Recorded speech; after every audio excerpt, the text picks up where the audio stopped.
Oke, anak-anak yang terkasih dalam Tuhan, kita jumpa lagi. Kita akan memuji Tuhan. Namun sebelumnya, mari kita berdoa. Mari kita berdoa. Bapa di surga, terima kasih untuk kesempatan kami datang ke hadirat-Mu yang kudus. Dan kami akan memuji nama-Mu, kiranya Engkau berkenan. Dan sebentar juga kami akan menekan firman-Mu. Mohon Tuhan menolong setiap kami semua, agar kami dapat mendengarkan firman Tuhan dan menjadi pelaku firman Tuhan. Kami mohon kiranya Engkau mengampuni atas segala dosa dan kesalahan kami. Kami menyerahkan waktu ini ke dalam tangan-Mu, kiranya Engkau pimpin. Kami berdoa dan bersyukur dalam nama Tuhan Yesus. Amin. Baiklah anak-anak, kita akan memuji Tuhan di buku KPPK, pujian nomor 265, Damai di Jantungku.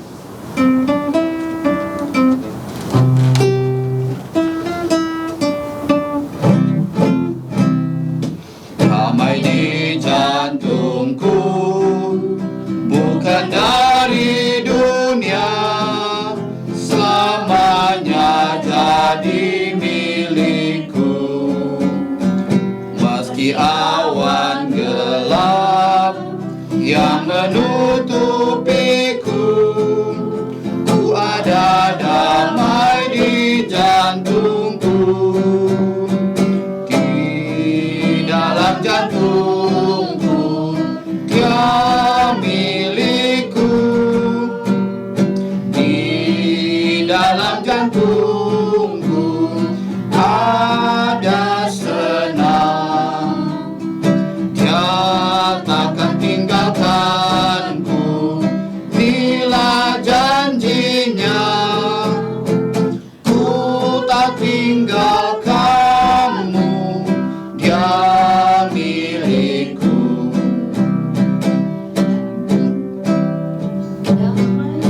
Yang indah penuhi jantungku, umat semua memujinya. Gelap jadi terang, susah pun lenyaplah. Yesus sumber berkat yang indah. Di dalam jantungku, Dia milikku. Di dalam jantungku ada senang. Dia takkan tinggalkanku, bila janjinya. Ku tak tinggalkanmu, Dia milikku. Damainya ku pilih, simpan di jantungku. Hidupku senang selalu. Kelak hari mulia, Dia akan menjemputku, pulang surga rumah Bapakku. Di dalam jantungku, Dia milikku. Di dalam jantungku ada senang. Dia takkan tinggalkanku, bila janjinya.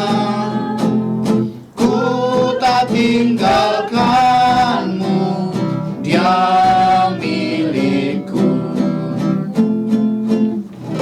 Oke, bersyukur untuk pujian untuk Tuhan. Selanjutnya kita akan memuji Tuhan lagi.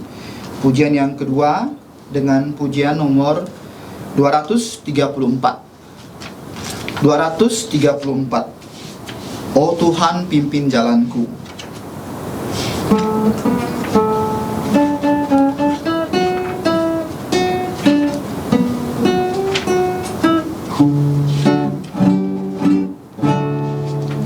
Oh Tuhan, pimpin jalanku melewati hidupku.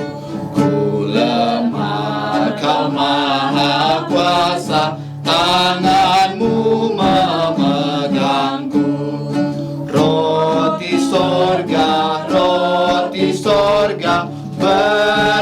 berikanlah padaku, berikanlah padaku.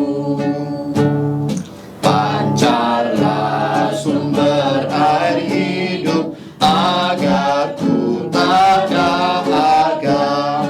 Ku dilindung dan dipandu, agar ku tak tersesat. Oh Tuhanku yang perkasa, jadilah perisaiku, jadilah perisaiku. Walau arus sungai Yordan sangat deras menakutkan, dan Kau yang menyeberangkanku hingga tiba Kanaan. Ku mau puji, ku mau puji, ku mau puji Dia, ku mau puji Tuhanku. Oke, puji Tuhan. Baiklah, kita akan puji Tuhan dengan pujian yang ketiga dengan nomor 209. Yesus segala-galanya.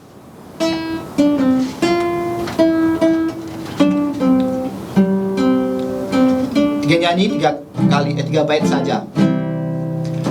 Yesus segala-galanya, mentari hidupku, dan Dialah kekuatanku, penolong yang teguh. Saat susah dan berkesan, Ya selalu menghiburku. Sandaranku, penghiburku, sobatku. Yesus segala-galanya, kawanku abadi. Saat datang kepadanya, berkatnya diberi.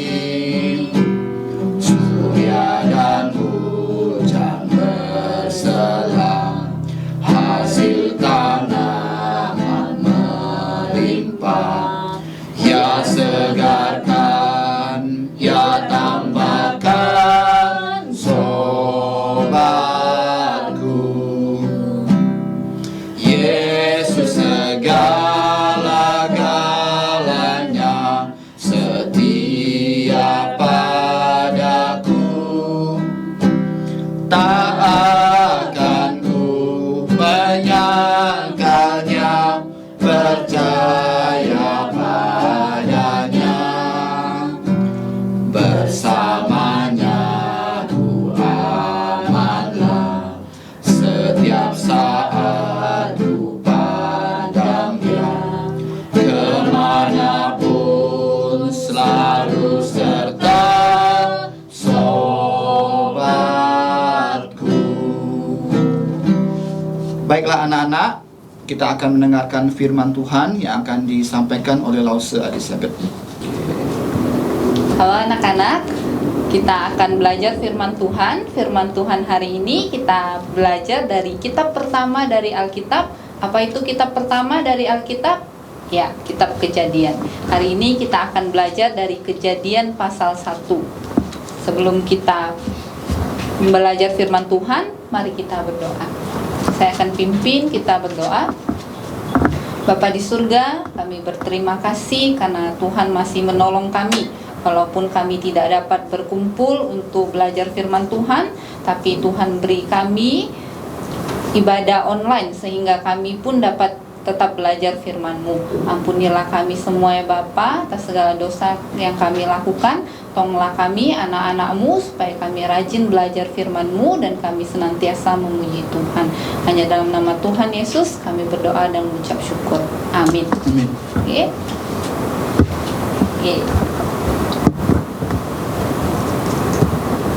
Kita akan belajar dari kitab Kejadian. Saya ingin agar kamu semua di rumah membuka Alkitabmu di Kejadian pasal 1. Kita akan belajar dari Kejadian pasal 1. Oke, sebelum itu, jika kamu melihat apa yang ada di tangan saya, tentu kamu tahu apa ini. Ya, benar, ini adalah handphone. Oke, handphone ini semua dari kita memakai handphone untuk berbagai keperluan. Dan kita tidak hanya bilang ini adalah handphone, tapi smartphone. Kenapa kita bilang smartphone? Karena kita merasa dia cukup pintar. Handphone ini cukup pintar. Dia dapat melakukan panggilan, kita dapat foto dengan handphone ini, dan banyak hal dapat kita lakukan dengan handphone ini. Kalau kita lihat handphone yang kecil ini, tentu tidak ada begitu saja. Handphone yang kecil ini pasti ada yang membuatnya. Dan pasti orang yang membuatnya adalah orang yang cukup pintar. Saya tidak bisa membuat handphone. Orang yang cukup pintar dapat membuat handphone. Nah, kalau handphone ini ada yang membuat, jika kamu pergi keluar, kamu berjalan keluar ruangan, keluar rumahmu, kamu akan melihat ada pohon, ada gunung, dan kamu bisa melihat juga lautan yang luas. Kalau handphone yang kecil ini ada yang membuat, tentu hal-hal yang besar yang kamu lihat juga ada yang membuatnya. Nah, sekarang siapakah orang yang hebat yang dapat membuat pohon, gunung, bahkan lautan yang luas? Oke? Nah, kalau kita baca di Kejadian pasal 1, kita buka bersama Kejadian pasal 1. Saya akan bacakan Kejadian pasal 1 ayat 1. Pada mulanya Allah menciptakan langit dan bumi. Nah, sekarang kita lihat siapa yang membuat dunia ini. Allah. Allah yang mana? Allah yang mana yang membuat langit dan bumi ini? Allah yang dicatat di dalam Alkitab. Allah yang kita sembah. Nah, bagaimana bumi ini sebelum diciptakan? Ayat 2. Bumi belum berbentuk dan kosong, gelap gulita menutupi samudra raya, dan roh Allah melayang-layang di atas permukaan air. Nah, sekarang kalau bumi ini kosong, belum berbentuk, bagaimana cara Allah menjadikan dunia ini? Oke, bagaimana Allah menciptakan dunia kita sekarang? Kita baca ayat 3. Berfirmanlah Allah, jadilah terang, lalu terang itu jadi. Nah, Allah menciptakan langit dan bumi hanya dengan firman, artinya dengan perkataan saja. Tuhan hanya cukup mengatakannya saja. Sekarang kamu bilang, bagaimana mungkin Tuhan menciptakan sesuatu hanya dengan berbicara? Oke, nah, karena kita tahu Allah berkuasa. Firman Tuhan berkuasa. Dengan perkataan saja Tuhan dapat menciptakan. Nah, sekarang berapa lama Allah menciptakan langit dan bumi? 6 hari. Tuhan menciptakan langit dan bumi 6 hari. Berapa lama 6 harinya? Ada yang bilang bertahun-tahun, ribuan tahun, miliaran tahun. Nah, kita percaya kalau Tuhan menjadikan langit dan bumi dalam 6 hari, 1 kali 24 jam. Oke, kenapa kita tahu kalau Tuhan menjadikan langit dan bumi 6 hari? 6 hari yang kita rasakan sekarang. Karena Tuhan bilang, jadilah petang, jadilah pagi. Oke, nah sekarang apa yang Tuhan ciptakan dalam 6 hari? Yang pertama, Allah menciptakan terang. Oke. Nah, jadilah terang, lalu terang itu jadi. Allah melihat bahwa terang itu baik, lalu dipisahkannya lah terang itu dari gelap. Nah, Allah menamai terang itu siang dan gelap itu malam. Jadilah petang, jadilah pagi, itulah hari pertama. Nah, hari pertama Tuhan menciptakan terang. Tuhan menamai ciptaannya. Menamai yang terang itu siang dan yang gelap itu malam. Nah, kemudian setelah itu hari kedua, apa yang Tuhan ciptakan di hari kedua? Berfirmanlah Allah, jadilah cakrawala di tengah segala air untuk memisahkan air dari air. Nah, kamu lihat ya, sebelumnya bumi kita itu kosong, samudra raya menutupi permukaan bumi, artinya air. Nah, sekarang Tuhan akan memisahkan air dengan air. Tuhan menciptakan cakrawala. Maka Allah menjadikan cakrawala dan Ia memisahkan air yang ada di bawah cakrawala itu dari air yang ada di atasnya, dan jadilah demikian hanya dengan perkataan. Lalu ayat 8 kita lihat, lalu Allah menamai cakrawala itu langit. Jadilah petang dan jadilah pagi, itulah hari kedua. Nah, sekarang hari ketiga, apa yang Tuhan ciptakan di hari yang ketiga? Lalu berfirmanlah Allah, hendaklah segala air yang di bawah langit berkumpul pada satu tempat sehingga kelihatan yang kering, dan jadilah demikian. Nah, lalu hari yang ketiga Tuhan mau memisahkan. Oke? Tuhan akan memisahkan dan Tuhan akan kumpulkan yang air dengan air, yang kering dengan yang kering. Lalu kita dapati lautan dan daratan.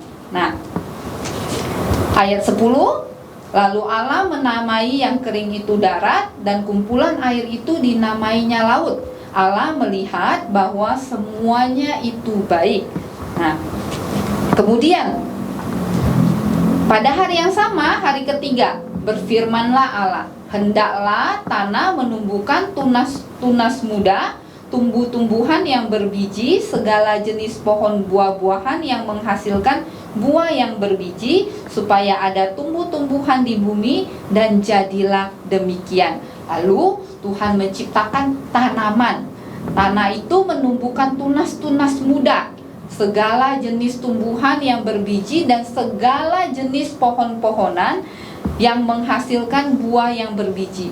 Allah melihat bahwa semuanya itu baik. Jadilah petang dan jadilah pagi, itulah hari yang ketiga. Jadi hari ketiga Tuhan memisahkan daratan dan lautan. Lalu Tuhan menumbuhkan pohon-pohon. Lalu Tuhan melihat semua ciptaannya pada hari ketiga, dan Tuhan berkomentar, semuanya itu baik. Oke, kemudian hari keempat Tuhan menciptakan benda-benda penerang. Kita baca ayat 14, berfirmanlah Allah, jadilah benda-benda penerang pada cakrawala untuk memisahkan siang dari malam. Biarlah benda-benda penerang itu menjadi tanda yang menunjukkan masa-masa yang tetap, dan hari-hari dan tahun-tahun. Dan sebagai penerang pada cakrawala, biarlah benda-benda itu menerangi bumi, dan jadilah demikian. Lalu pada hari keempat kita tahu kalau Tuhan menciptakan benda-benda penerang. Oke, apa itu benda-benda penerang? Matahari, bulan, dan bintang di malam hari.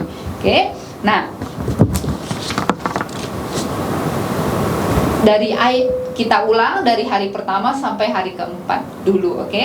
Jadi hari pertama Tuhan menciptakan terang, hari kedua cakrawala, yang ketiga daratan dan lautan dan tumbuh-tumbuhan, dan hari keempat Tuhan menciptakan benda-benda penerang.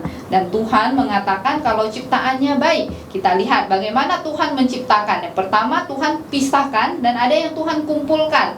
Oke? Tuhan pisahkan antara air yang di atas dan air yang di bawah. Lalu Tuhan pisahkan antara siang dan malam. Lalu ada yang Tuhan kumpulkan, yang kering dengan yang air. Oke, Tuhan ciptakan daratan dan lautan. Lalu Tuhan berkomentar, semuanya baik. Nah, itu hari keempat.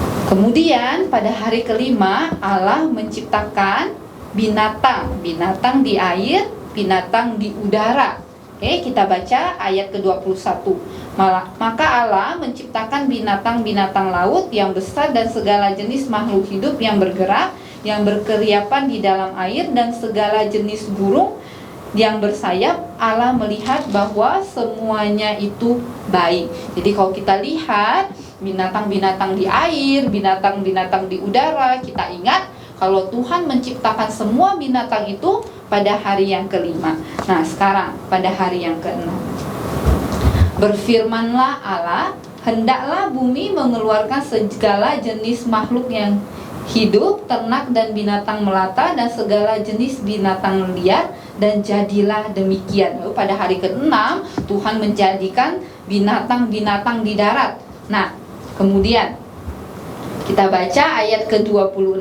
Berfirmanlah Allah, baiklah kita menjadikan manusia menurut gambar dan rupa kita, supaya mereka berkuasa atas ikan-ikan di laut dan burung-burung di udara, dan atas ternak, dan atas seluruh bumi, dan atas segala binatang melata yang merayap di bumi. Maka Allah menciptakan manusia itu menurut gambarnya, menurut gambar Allah diciptakannya dia, laki-laki dan perempuan diciptakannya mereka. Nah, pada hari yang ke-6 Tuhan menciptakan manusia. Kita diciptakan, laki-laki dan perempuan diciptakan oleh Allah pada hari yang ke-6. Diciptakan menurut gambar dan rupa Allah. Artinya apa? Lalu kamu pikir, Allah kan roh, gak mungkin Tuhan punya tubuh seperti kita. Nah, artinya gambar dan rupa Allah, kita diciptakan menurut karakter Allah. Oke, manusia adalah puncak ciptaan Tuhan. Tuhan tidak ciptakan manusia di hari pertama, tapi Tuhan ciptakan manusia di hari terakhir, ketika dunia ini sudah siap untuk dihuni oleh manusia. Nah, sehingga manusia, kita tidak bisa sombong, karena kita tidak ada waktu Tuhan menciptakan. Pada hari pertama sampai hari ke-5 kita hanya menikmati ciptaan Tuhan. Nah, kenapa Tuhan menciptakan kamu dan saya? Kenapa Tuhan menciptakan manusia? Karena Tuhan mau kita mempunyai hubungan dengan Dia. Tuhan mau kita manusia mempunyai hubungan yang baik dengan Tuhan. Jadi sebelum manusia jatuh ke dalam dosa, setelah Tuhan ciptakan manusia, manusia mempunyai hubungan yang baik dengan Allah. Lalu apa tugas manusia? Tuhan bilang kepada manusia. Oke. Nah, Allah memberkati mereka, lalu Allah berfirman kepada mereka, beranak cuculah dan bertambah banyaklah, penuhilah bumi dan taklukkanlah itu, berkuasalah atas ikan-ikan di laut dan burung-burung di udara dan segala binatang yang merayap di bumi. Nah, Tuhan mau tugas kita berkuasa atas seluruh bumi. Nah, bukan berarti karena Tuhan kasih kita tugas untuk memenuhi bumi, menjaga ciptaan Tuhan, lalu kita boleh seenaknya kepada ciptaan Tuhan. Nah, bagaimana sikap kita? Kita adalah juga ciptaan Tuhan, dan bagaimana sikap kita terhadap benda-benda yang sudah Tuhan ciptakan. Yang pertama, kita harus bersyukur. Kita bersyukur karena Tuhan sudah menciptakan langit dan bumi. Setelah semuanya sudah jadi dan Tuhan tempatkan manusia, kita menikmati hasil ciptaan Tuhan. Sehingga kita harus bersyukur atas ciptaan Tuhan. Nah, kita lihat kalau semua ciptaan Tuhan baik. Kamu diciptakan baik dan semua kita diciptakan baik. Jadi kita tidak perlu merasa, oh dia lebih cantik, saya tidak cantik, sehingga kamu merasa malu dan kamu menyalahkan Tuhan. Oke? Karena kamu tidak diciptakan seperti dia. Kita ingat kalau Tuhan menciptakan kamu dan saya, semua diciptakan sesuai dengan gambar dan rupa Allah, dan ciptaan Tuhan adalah baik. Nah, dan Tuhan mau kita memelihara ciptaan Tuhan. Tuhan mau kita menjaga ciptaan Tuhan. Jadi kita tidak boleh menyakiti binatang. Boleh tidak kita makan daging? Boleh tidak kita menyembelih binatang untuk kita makan? Boleh. Lalu bagaimana cara kita memelihara ciptaan Tuhan? Yang tidak boleh, kita tidak boleh menyiksa hewan, kita tidak boleh menyiksa binatang. Oke? Nah, dan kita, apa yang harus kita lakukan? Kita harus mengakui kemahakuasaan Tuhan. Kalau hanya Tuhan yang bisa menciptakan langit dan bumi. Jadi semua yang ada di bumi ini yang kita lihat tidak terjadi begitu saja. Tidak terjadi dari hal yang kecil kemudian dia akan berkembang dan menjadi hal yang besar, kemudian menjadi makhluk hidup. Itu tidak benar. Tuhan menciptakan dengan firman-Nya. Tuhan hanya cukup katakan dan semuanya itu jadi.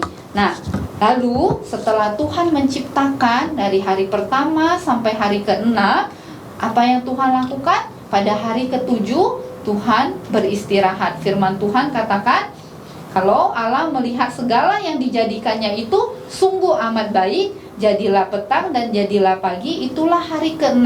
Jadi Tuhan berhenti menciptakan pada hari ke-6, lalu pada hari yang ke-7. Apa yang Tuhan lakukan? Tuhan beristirahat. Nah, Tuhan memberikan kita pola, yaitu hari pertama sampai hari ke-6 bekerja, dan hari ke-7 istirahat. Nah, kita yang adalah milik Allah, kita harus mengikuti pola yang Tuhan ajarkan. Oke, nah sehingga hari yang ke-7 itu kita pakai untuk beribadah kepada Tuhan. Jadi kita bekerja, kita melakukan semua pekerjaan kita, kamu belajar, kamu mengerjakan semua tugas kamu. Lalu pada hari yang ke-7, hari Minggu, kita beribadah kepada Tuhan. Kita bersyukur karena Tuhan sudah menjadikan semua ini untuk kita nikmati, dan kita yang juga adalah ciptaan Tuhan, kita harus beribadah kepada Tuhan. Jadi walaupun sekarang kita tidak dapat datang ke gereja untuk beribadah seperti biasa, tapi saya harap kamu tetap tekun belajar firman Tuhan di rumah, dan kamu boleh menggunakan rekaman ini untuk belajar firman Tuhan di rumah. Nah, sekarang kita ulang apa yang sudah Tuhan ciptakan pada hari pertama sampai hari yang ke-6. Oke, pada hari pertama Tuhan menciptakan terang. Pada hari yang kedua cakrawala. Yang ketiga Tuhan pisahkan daratan dan lautan, dan juga Tuhan menciptakan tumbuh-tumbuhan. Lalu hari yang keempat Tuhan menciptakan benda-benda penerang, matahari, bulan, dan bintang. Oke, nah pada hari yang kelima Tuhan menciptakan binatang di air, binatang di udara. Kemudian pada hari yang ke-6 Tuhan menciptakan binatang di darat dan juga manusia. Nah, pada hari yang ke-7 Tuhan istirahat. Nah, setelah menciptakan semua itu, Tuhan berkomentar semuanya sangat baik. Kita adalah ciptaan Tuhan yang baik, kita adalah milik Tuhan. Sehingga pada hari yang ke-7 kita harus beribadah kepada Tuhan. Oke, pelajaran firman Tuhan kita pada hari ini sampai di sini. Mari kita berdoa. Bapa di surga, kami berterima kasih karena kami boleh belajar firman Tuhan dari rumah kami masing-masing, dan kami bersyukur karena kami boleh belajar dari firman-Mu, yaitu Kejadian pasal 1 tentang Allah yang Maha Kuasa yang sudah menciptakan langit dan bumi, bahkan segala isinya, bahkan kami pun adalah ciptaan-Mu. Tolonglah kami Tuhan, supaya kami menjadi anak-anak Tuhan yang rajin beribadah. Terima kasih Bapa, hanya dalam nama Tuhan Yesus kami berdoa dan mengucap syukur. Amin. Amin.